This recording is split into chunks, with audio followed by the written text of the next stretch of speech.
Зургийг хараад хамтдаа нэрлэцгээе. Цаас, цаас, цас, цаас.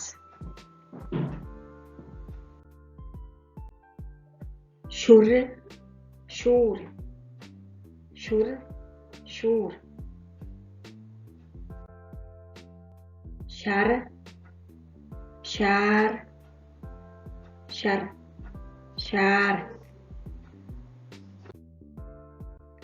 Ул, уул, ул, уул.